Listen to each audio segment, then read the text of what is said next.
ఓం శ్రీ హనుమతే నమః. హనుమాన్ చాలీసా సిరీస్లో మనం 10వ భాగంలో హనుమంతుడి వినయం గురించి తెలుసుకున్నాం. ఈరోజు 11వ భాగంలో ఆ స్వామి రూపం గురించి మాట్లాడుకుందాం. హనుమంతుడిని చూడగానే మనకొక రకమైన ధైర్యం, శక్తి కలుగుతాయి. ఆయన వేషధారణలో ప్రతి వస్తువుకు ఒక గొప్ప అర్థం ఉంది. చాలీసాలోని ఈ శక్తివంతమైన విషయాన్ని గమనించండి. కాంచన భరణ బిరాజ సుబేస కానన కుండన కుంచితకేశ హాత బజ్రవో ధ్వజాభిరాజై కాంధే మూంజ జనేవూ సాజై. దీని అర్థం ఏమిటంటే, హనుమంతుడు బంగారు వర్ణంలో మెరిసిపోతూ ఉంటాడు. ఆయన చెవులకు కుండలాలు, రింగుల జుట్టుతో చాలా అందంగా ఉంటాడు.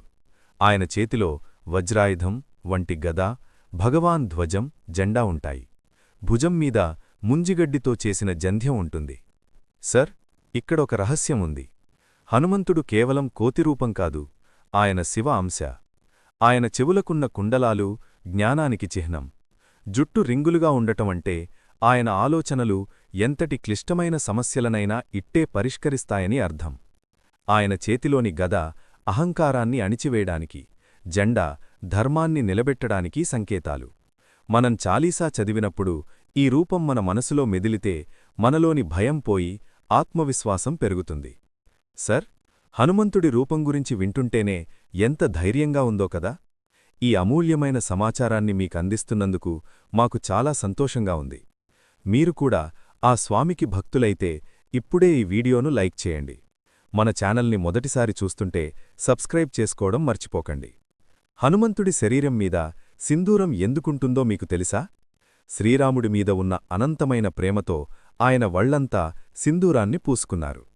దీనివల్ల మనకేమర్థమవుతుందంటే, భగవంతుడి మీద ప్రేమ ఉంటే బాహ్యరూపంతో సంబంధం లేకుండా మనం స్వామికి దగ్గరవ్వచ్చు. చాలీసాలో తులసీదాసుగారు హనుమంతుణ్ణి సుబేసా, మంచి రూపం ఉన్నవాడు అని ఎందుకన్నారంటే, భక్తి ఉన్న ప్రతి రూపమే అందమైనదే. సర్, ఈ 11వ భాగం మీకు నచ్చిందనే అనుకుంటున్నాను. ఈ జ్ఞానాన్ని అందరికీ పంచండి. మీ మిత్రులకు ఈ వీడియోను షేర్ చేయండి. కామెంట్ బాక్స్లో హనుమంతుడికి ఇష్టమైన జై బజరంగబలి అని రాయండి. మీ కామెంట్ మాకు ఎంతో స్ఫూర్తినిస్తుంది. ముగింపుగా, హనుమంతుడి రూపం మనలో క్రమశిక్షణను, ధర్మాన్ని గుర్తుచేస్తుంది. ఆయన చేతిలో ఉన్న గదల మనం కూడా కష్టాలను ఎదుర్కోవాలి. వచ్చే 12వ భాగంలో శ్రీరాముడికి హనుమంతుకు చేసిన గొప్ప సాయం, లంకలో సీతమ్మను వెతికిన ఘట్టం గురించి తెలుసుకుందాం. అది చాలా ఎమోషనల్గా ఉంటుంది. అప్పటివరకు సెలవు. జై శ్రీరామ్. ఈ వీడియో మీకు నచ్చితే లైక్ చేయండి, కామెంట్ చేయండి, సబ్స్క్రైబ్ చేయడం మర్చిపోకండి. మీ కుటుంబ సభ్యులకు మరియు స్నేహితులకు షేర్ చేయండి. జై శ్రీరామ్, జై హనుమాన్.